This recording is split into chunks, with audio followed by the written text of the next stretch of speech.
তাফসীর মাহফিল CHP।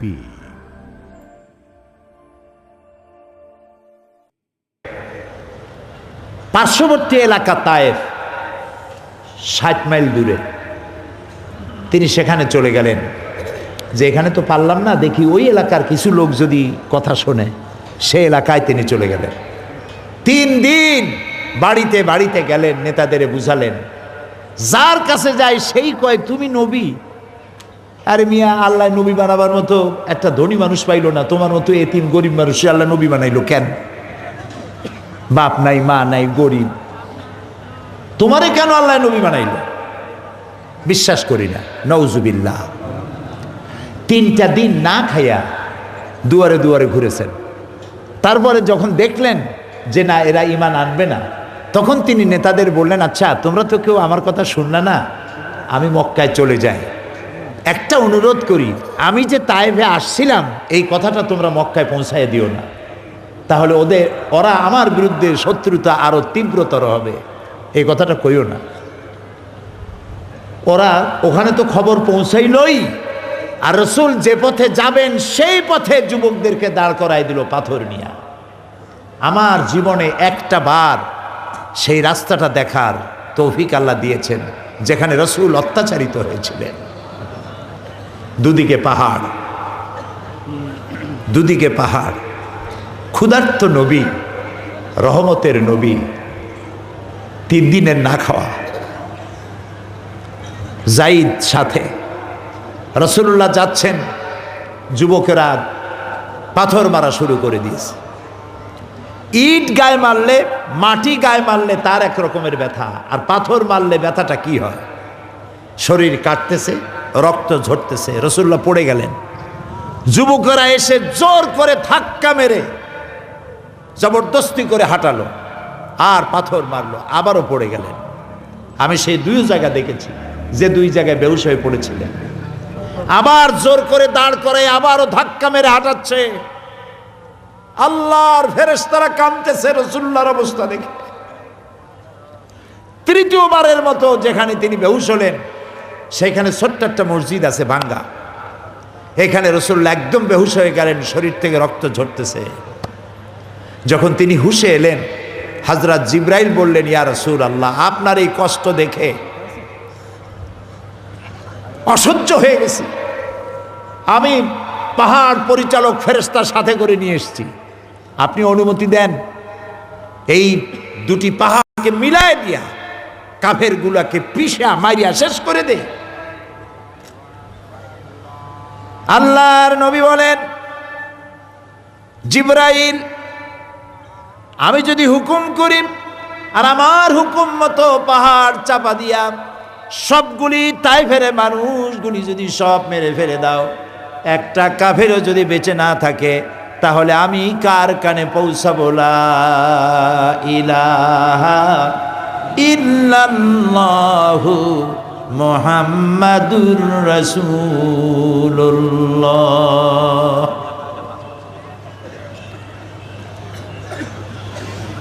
একজন লোক রাসূলুল্লাহর এই দুরবস্থা দেখে তার বাগান থেকে 1 গ্লাস আঙ্গুরের রস নিয়ে আসছে, রাসূলের হাতে দিয়ে দিল। নবী করিম সাল্লাল্লাহু আলাইহি ওয়াসাল্লাম আঙ্গুরের গ্লাসটা হাতে নিয়ে বললেন, তোমার নাম আত্তাস? লোকটি বলল, আমার নাম আত্তাস। তোমার বাড়ি ইউনূস আলাইহিস সালামের গ্রামে, সেই এলাকায়? তিনি বললেন, হ্যাঁ। কিন্তু আপনি জানলেন কি করে আমার নাম আত্তাস এবং আমার বাড়ি ইউনূস আলাইহিস সালামের এলাকায়? রাসূলুল্লাহ বললেন, হযরত ইউনূস নবী, আমিও নবী, এক নবীর খবর আর এক নবীর কাছে থাকে। 1 গ্লাস শরবত খেয়ে রাসূলুল্লাহ হাত উত্তোলন করলেন আল্লাহর দরবারে। ক্ষুধার্ত, নির্যাতিত, রক্তাক্ত রহমতের নবী 2 হাত তুলে বলছেন, আল্লাহ, এই কাফেরেরা ওরা বোঝে নাই যে আমি তোমার নবী, ওরা বোঝে নাই যে আমি তোমার রাসূল, ওরা যে আমাকে মারলো, এই অপরাধে তুমি এদের উপরে গজব দিও না, আল্লাহ এদেরকে হেদায়েত নসিব করে দাও। এ হচ্ছে রাহমাতুল লিল আলামিন, সমস্ত মানুষের জন্য তিনি রহমত হিসেবে এসেছিলেন। মার দাঙ্গা করে ইসলাম প্রতিষ্ঠা করতে আসেন নাই। কি দয়া! 13টি বছর মানুষকে দ্বীনের কথা বুঝালেন, তাওহীদ বুঝালেন, রিসালাত বুঝালেন, আখিরাত বুঝালেন। এখন একটি পর্যায়ে এসে গেছে, আল্লাহ তাআলা হিজরতের জন্য হুকুম করলেন। শত শত কাফেররা রাসূলের ঘর ঘিরে ফেলেছে। জিবরাইল এসে বললেন, আল্লাহ আপনাকে হুকুম করেছেন হিজরতের জন্য, ঘুমের থেকে জাগুন। নবীজি হযরত আলীকে ডেকে বলেন, আলী, আমাকে তো আল্লাহ তাআলা হিজরতের জন্য অর্ডার করেছেন, তুমি আমার বিছানায় শুয়ে থাকো, আমার চাদরটা গায়ে দিয়া শুয়ে থাকো। হযরত আলী বলেন, ইয়া রাসূলুল্লাহ, আপনার বিছানার উপরে আপনার চাদর গায়ে দিয়ে আমি শুয়ে থাকবো। সকালবেলায় কাফেরেরা আপনার চাদর গায়ে দেওয়া অবস্থায় আমি আলীকে তারা মোহাম্মদ মনে করে তারা তাদের তরবারি দিয়া আমাকে টুকরা টুকরা করে দুনিয়া থেকে বিদায় করে দেবে। আমার তাতে কোনো আপত্তি নাই, কষ্ট নাই, বরং আমার মনের তৃপ্তি এই হবে যে আমি আলীর জীবনের বিনিময়ে আল্লাহ তাআলার নবীকে আল্লাহ হেফাজত করেছেন। রাসূলুল্লাহ চলে গেলেন। যাওয়ার সময় চতুর্দিকে কাফের দাঁড়ানো, যাবেন কেমনে? বাইরেলি তো দেখবে। আল্লাহ তাআলা রাসূল এক মুঠ বালি হাতে নিলেন, বালুগুলো হাতে নিয়ে ওর উপরে দম করলেন, ফু দিলেন, ছেড়ে দিলেন। ঘরের চতুর্দিকে যত কাফের ছিল সবগুলি কাফেরের চোখের ওই বালিগুলো চলে গেল। এরা চোখ ডলা, চোখের মধ্যে বালি গেলে কি হয়, চোখ ডলাডলি শুরু করলো। এই ভাগ দিয়া তিনি চলে গেলেন, কেউ দেখলো না। আল্লাহ রাব্বুল আলামিন পরবর্তী সময়ে নবীজিকে বলেন, ওয়ামা রামাইতা ইয রামাইতা ওয়ালাকিন্নাল্লাহা রামা। হে নবী, আপনি নিক্ষেপ করেন নাই যখন আপনি নিক্ষেপ করেছিলেন, আপনি তো বালিগুলো ছাড়িয়ে দিছেন, আর কাফেরদের চোখে বালি পৌঁছবার দায়িত্ব আমার কুদরত গ্রহণ করেছিল। হযরত আবু বকরের বাড়ি গিয়ে রাসূলুল্লাহ ডাক দিলেন, আবু বকর। গভীর রাত, এক ডাকে জবাব, লাব্বাইক ওয়া সাদাইক ইয়া রাসূলুল্লাহ, আমি হাজির। রাসূলুল্লাহ জিজ্ঞেস করলেন, আবু বকর, এত রাত্রে জিবরাইল আমারে উঠাইছে ঘুমের থেকে, তুমি এক ডাকে উঠলা কেমনে? হযরত আবু বকর বলেন, ইয়া রাসূলুল্লাহ, আপনি আমাকে বলেছিলেন হিজরতের হুকুম হতে পারে আর আমাকে সাথে করে নিয়ে আপনি হিজরত করবেন। আমি মনে করলাম নবীজি কত রাত্রে আসেন, আর আমাকে যদি দরজায় দাঁড়াইয়া ডাকাডাকি করে আর আমার উঠতে যদি দেরি হয়ে যায়, নবীজির সঙ্গে বেয়াদবি হয়ে যাবে, এইটা মনে করে আপনি আসা পর্যন্ত আমি এই দরজার সঙ্গে পিঠ লাগাইয়া দাঁড়াইয়া ঘুমাচ্ছিলাম। হযরত আবু বকরকে সঙ্গে করে নিয়ে রাসূলুল্লাহ মিসফালার ভিতর দিয়ে জাবালে কেদোয়ার উপর দিয়ে গাড়ে সরে চলে গেলেন। সূর পাহাড়ে ছোট্ট একটা জায়গার মধ্যে, একটা খুপড়ির মধ্যে, একটা গুহার মধ্যে তিনি আশ্রয় নিলেন। কাফেরেরা খুঁজতে খুঁজতে জায়গায় চলে এলো। একজনে বলল ওর মধ্যে আছে, আর একজনে কয় নাই, একজনে কয় আছে, আর একজনে কয় নাই। হযরত আবু বকর বলছেন, ইয়া রাসূলুল্লাহ, আমরা তো ধরা পড়ে গেছি। সূরা তাওবার মধ্যে আল্লাহ তাআলা বলেন, ইয ইয়াকুল লিসাহিবিহি লা তাহজান ইন্নাল্লাহা মা'ানা। যখন তিনি উদ্বিগ্ন হয়ে পড়েছিলেন, রাসূলুল্লাহ বললেন, লা তাহজান, হে আমার সাথী, ভয় পেও না, আমরা মাইনরিটি নই, আমরাই মেজরিটি, কারণ আল্লাহ রাব্বুল আলামিন আমাদের সাথে আছেন। নবী করিম সাল্লাল্লাহু আলাইহি সাল্লাম এইখান থেকে রওনা করলেন মদিনায়। দিনে রাতের বেলায় চলেন, দিনে আশ্রয় নেন, কখনো উঠে কখনো হেঁটে। এদিকে সোরাকা, সে বহু টাকার পুরস্কারের বিনিময়ে রাসূলুল্লাহর পিছনে ধরেছে। কত বড় রহমতের নবী দেখুন। যেতে যেতে 100 লাল উট পাবে সে। এই লাল উট পাওয়ার লোভে পিছনে পিছনে দৌড়াচ্ছে, পেয়ে গেছে, পথিমধ্যে পেয়ে গেছে। রাসূলুল্লাহকে ধরবে, সুরাকা লক্ষ্য করলো তার ঘোড়ার পা মাটির নিচে দেবে যাচ্ছে। রাসূলুল্লাহ পিছনের দিকে তাকালেন, সুরাকা বলল, মুহাম্মদ বলেন সাল্লাল্লাহু আলাইহি ওয়াসাল্লাম, আমি মাপ চাই, আমারে মাফ করে দেন। রাসূলুল্লাহ বললেন, মাফ করে দিলাম, ফিরে যা। সুরাকা ওর ঘোড়ার পা উঠে আসলো মাটির উপরে, চিন্তা করলো 100 লাল উট, অনেক দাম, এগুলি পাওয়া যায় না, দুষ্প্রাপ্য, পাইলে পরে বহুত দাম, এটারে শাড়ি কেমনে।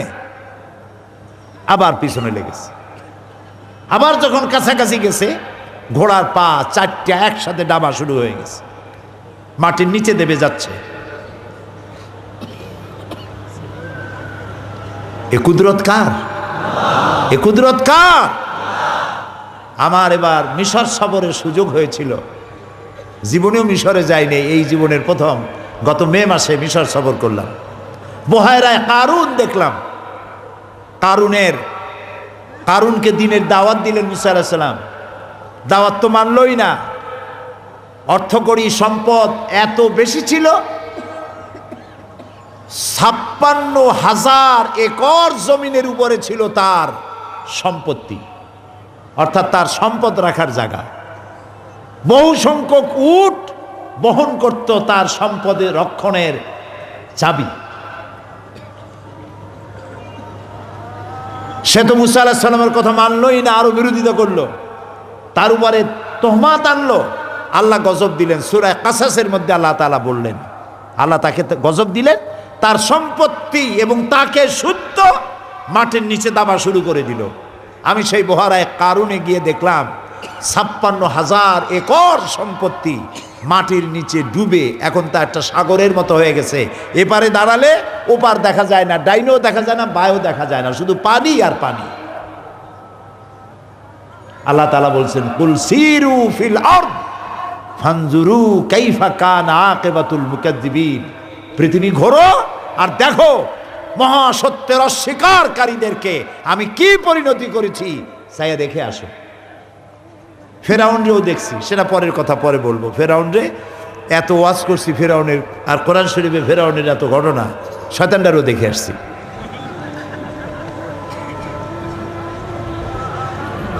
সুরাকার পা ডেবে যাচ্ছে মাটির ভেতরে। এবার বলছে, হুজুর আমি মাপ চাই, আমারে মাফ করে দেন। রাসূলুল্লাহ বললেন, মাফ করে দিলাম, ফিরে যা। দেখছেন রহমত কারে বলে। তিনি কিন্তু তখনও কিন্তু বলতে পারেন, তুই ডাবিয়ে যা, শেষ হয়ে যা, আমরা ওলি তো করতাম, তুই মর। আবার সে উঠল, কিন্তু ফেরার পথে ফিরে যাচ্ছে, আবার চিন্তা করলো, হায় হায় 100 লালু কেমনে বিড়ি। আবারও গেছে, এইবার যাইয়া ধর্ম করতেছে। এবার ফেরা ওর সুরাকার উটের সমস্ত পা, ঘোড়ার পা, নিজের পা, ওর কোমর পর্যন্ত ডাবে যাচ্ছে মাটির মধ্যে। এবার চিন্তা করলো, নির্ঘাত আমি মরে যাব। বলছে, আমি খুব ভুল করছি, আমারে মাফ করে দেন। রাসূলুল্লাহ এবার পেছনের দিকে ফিরে বললেন, সুরাকা এখনো তোর বিশ্বাস হয় না যে আমি আল্লাহর নবী? সুবহানাল্লাহ।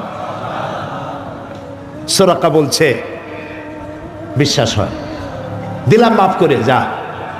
উঠে আসলো উপরে। কত বড় খারাপ মানুষ চিন্তা করেন। এখন যখন তার পাওটাও সব উঠে গেল মাটির উপরে, সে এখন কয় কি, মুহাম্মদ সাল্লাল্লাহু আলাইহি ওয়াসাল্লাম, আচ্ছা আমি যে আপনারে দললাম না, এই যে ছাড়িয়ে দিয়ে এখন আমি বাড়ি যাই, আপনি আমারে দেবেন না কিছু? মানুষ কত খারাপ। এবার রসুলের চরিত্র দেখেন, রসুলের আখলাক দেখেন। রাসূলুল্লাহ বললেন, দেব। কি দেবেন? রাসূলুল্লাহ বললেন, আমি তোমারে পারস্য সম্রাটের মুকুট, তার হাতের কঙ্গন আমি তোমাকে পরায় দেব। সুরাকা মনে মনে ভাবলো যে এটা কথা হইল, কোথায় পারস্য, কোথায় সৌদি আরব। উনি রাতের বেলায় একজন সাথে নিয়ে মদিনায় যাচ্ছেন, দিনের বেলায় গোপনে থাকেন, রাতের বেলায় পথ চলেন। কেমনি উনি পারস্য সম্রাটের মুকুট আমারে দেবে, কিছু দেবে না। আসল কথা হলো তাই। সে আর কথাটা তো কইল না, চলে গেল। নবী করিম সাল্লাল্লাহু আলাইহি সাল্লামের ইন্তেকালের পর, হযরত আবু বকরের ইন্তেকালের পর হযরত ওমর ক্ষমতায় আসলেন। হযরত ওমর ক্ষমতায় এসে তার সময় পারস্য বিজয় হলো, গনিমতের মাল এসে হযরত ওমরের সামনে স্তূপ হয়ে গিয়েছে। হযরত ওমর লক্ষ্য করলেন স্তূপের মধ্যে কি যেন চকমক করছে,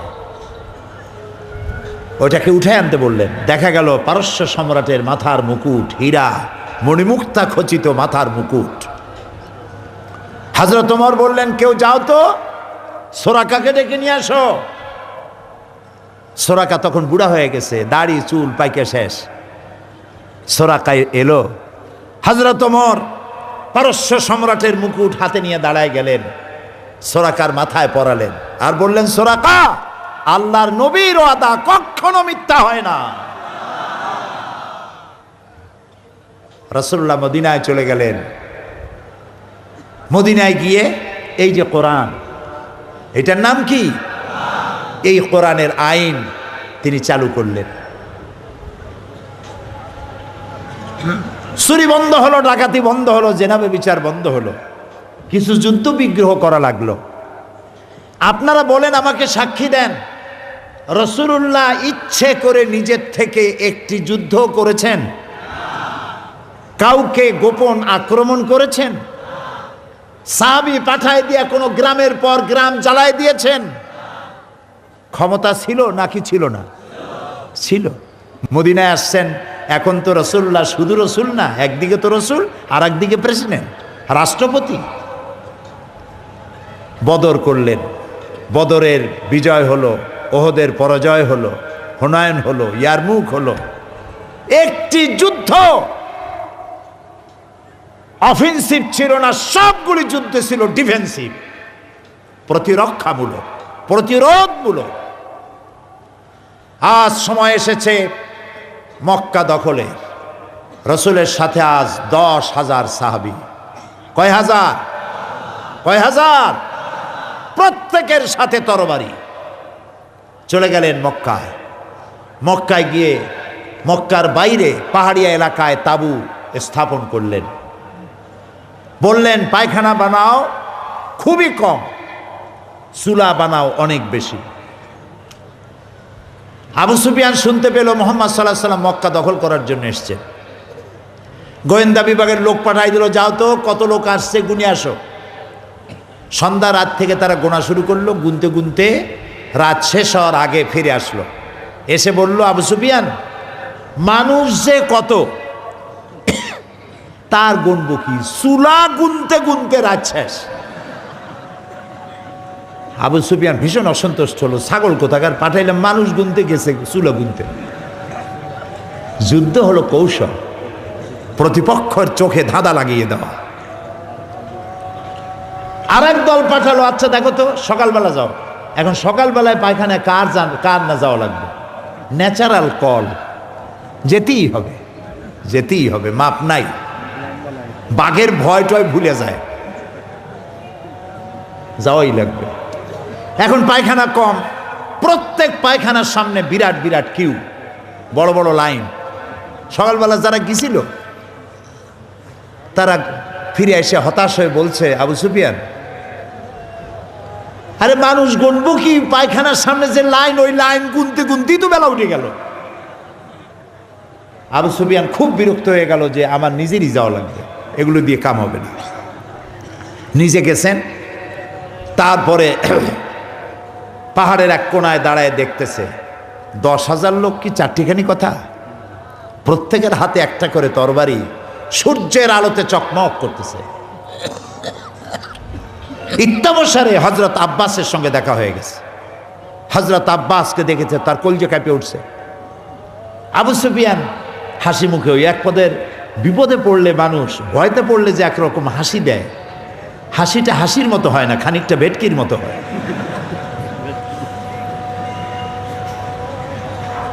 কষ্টে হাসি।